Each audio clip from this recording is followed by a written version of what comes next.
Olá, gente querida, hoje é 16 de agosto, celebramos hoje o dia do religioso, da religiosa, consagrado, consagrada, a quem parabenizamos.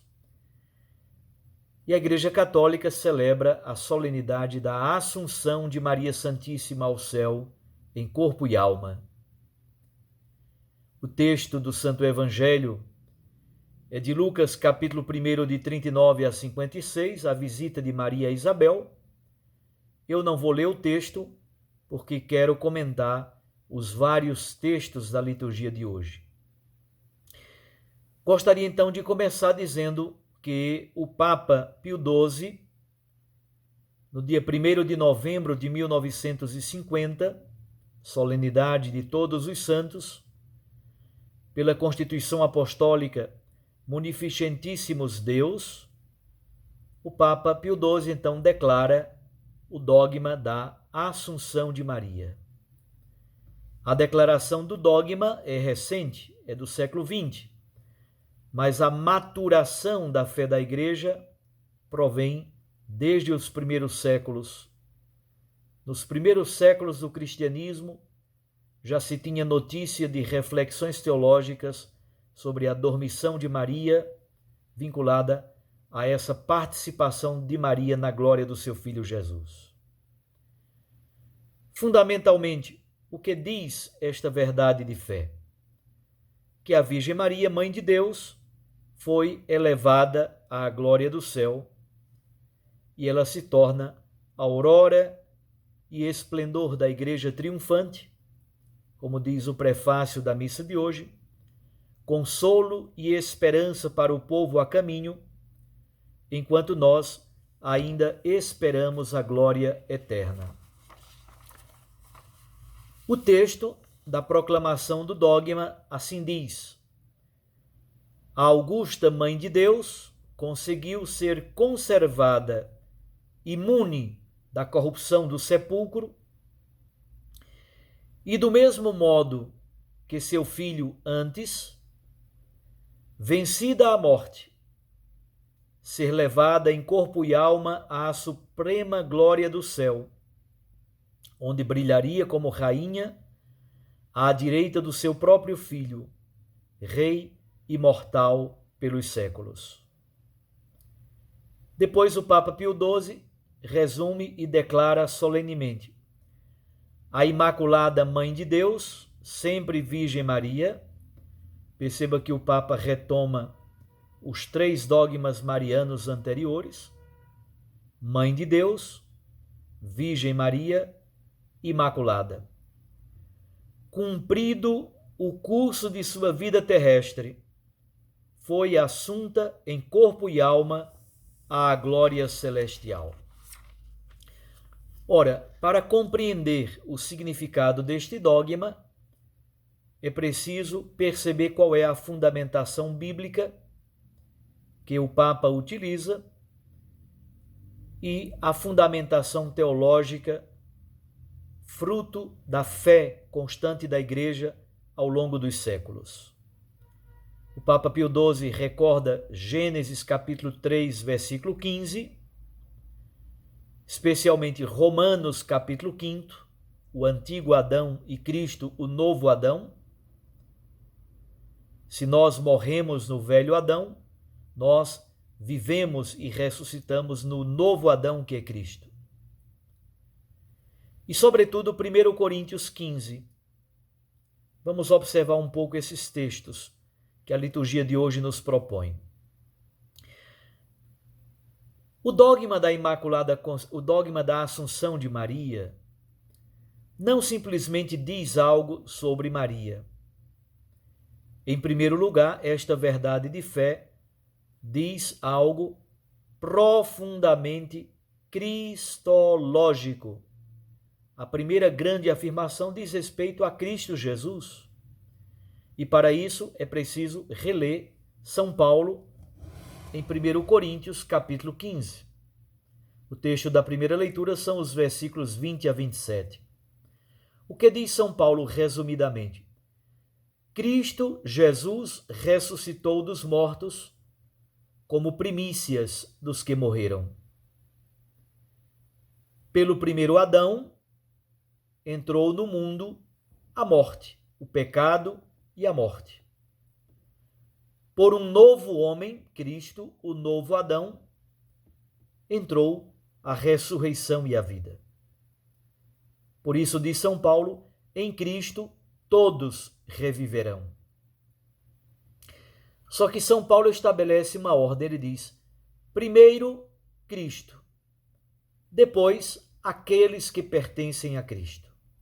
A seguir será o fim e ele reinará sobre tudo e destruirá plenamente o poder da morte. Aqui está o fundamento teológico do dogma da Assunção de Maria. Em primeiro lugar, Cristo como primícias, depois aqueles que pertencem a Cristo. Então, o dogma da Assunção de Maria, em primeiro lugar, tem um elemento cristológico, diz algo sobre Cristo Jesus, sobre a vitória de Cristo sobre o pecado e a morte, e a nossa coparticipação nesse mistério.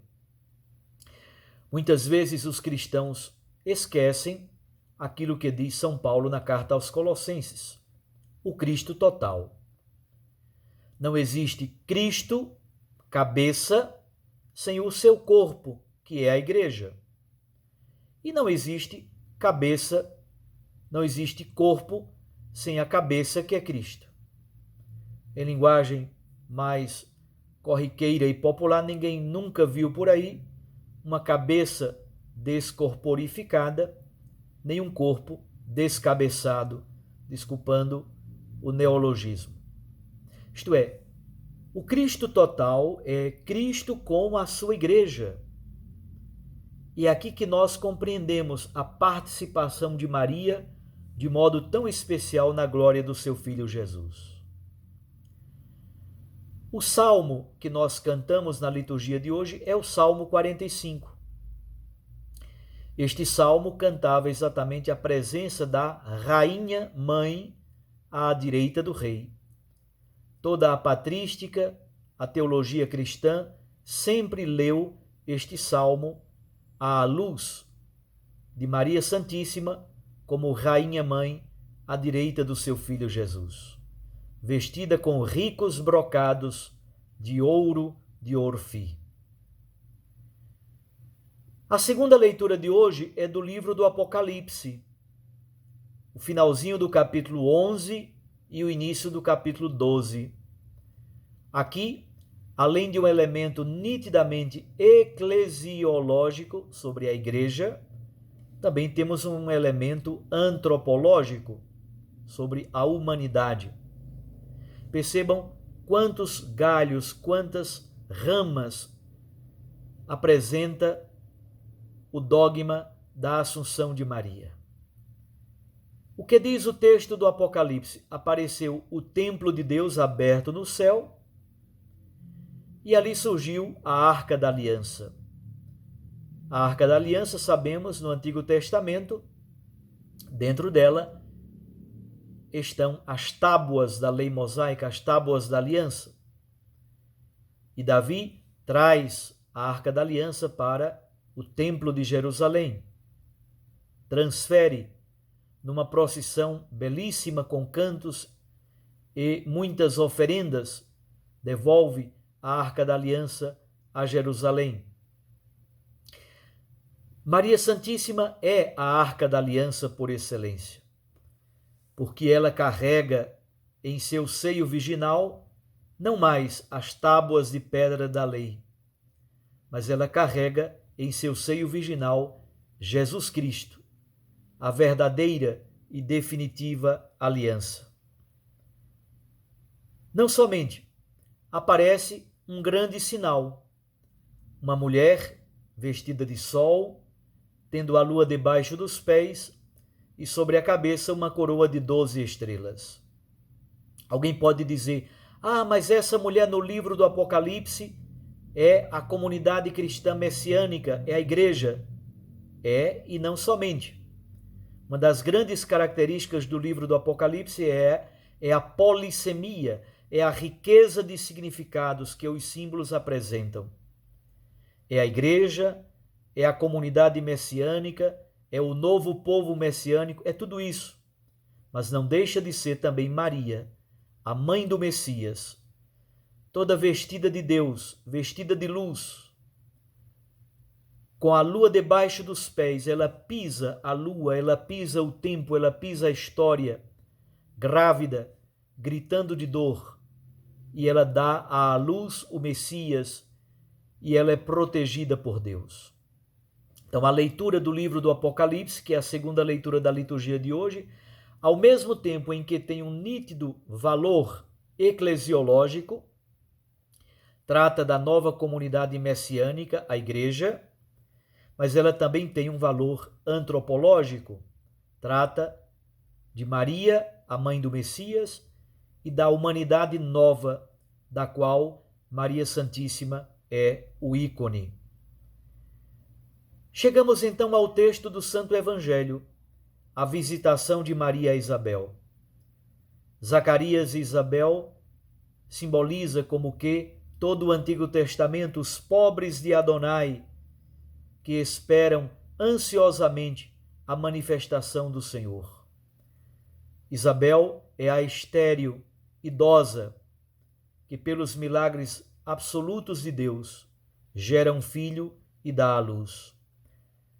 A criança pula de alegria em seu seio e, cheia do Espírito Santo, Isabel profetiza. E aqui há, não somente nesse texto, mas em outros textos lucanos, especialmente no capítulo 1, início do capítulo 1, há títulos belíssimos para Maria Santíssima. Ela é a bendita, ela é a mãe do Senhor, ela é a bem-aventurada, ela é aquela que acreditou, ela é a serva, ela é a virgem.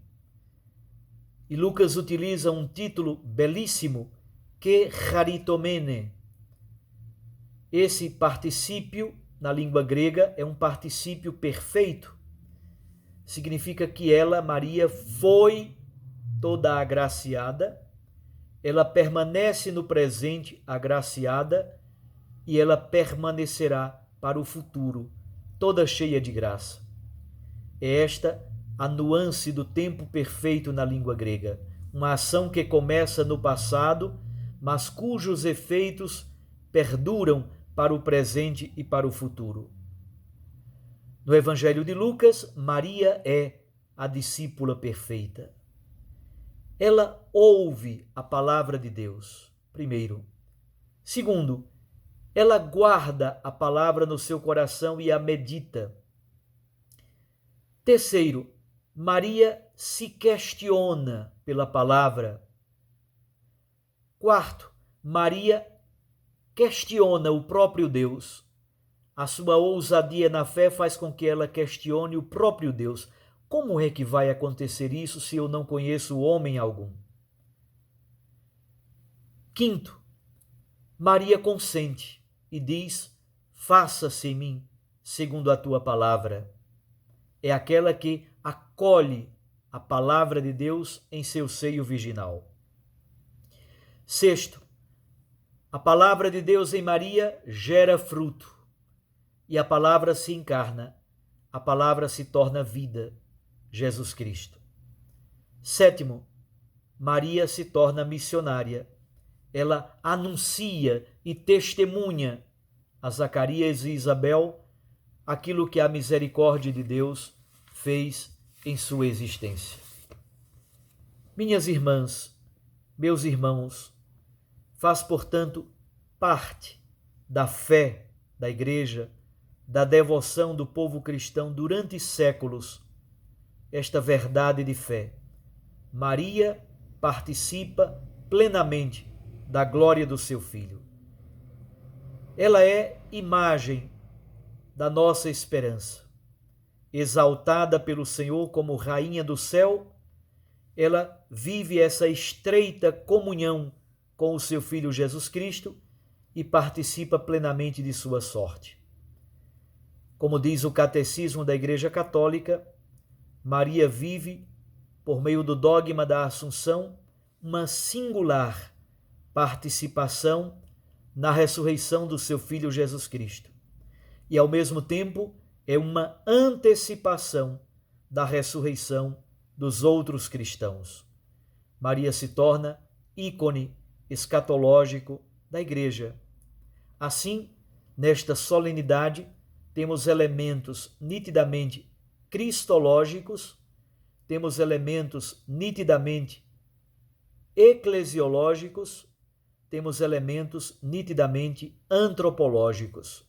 Maria Santíssima associada a Cristo Jesus, Maria Santíssima como ícone da Igreja, Maria Santíssima como ícone da humanidade redimida e nova, convidada a participar da sorte do Filho Jesus Cristo. Na glória do céu, participaremos da mesma sorte, do mesmo destino do Filho Jesus, primícias daquele que abre as portas da eternidade para os seus irmãos. Um abraço a você, celebre com muita alegria essa belíssima solenidade da Assunção de Nossa Senhora. E eu os abençoo, em nome do Pai, e do Filho, e do Espírito Santo. Amém.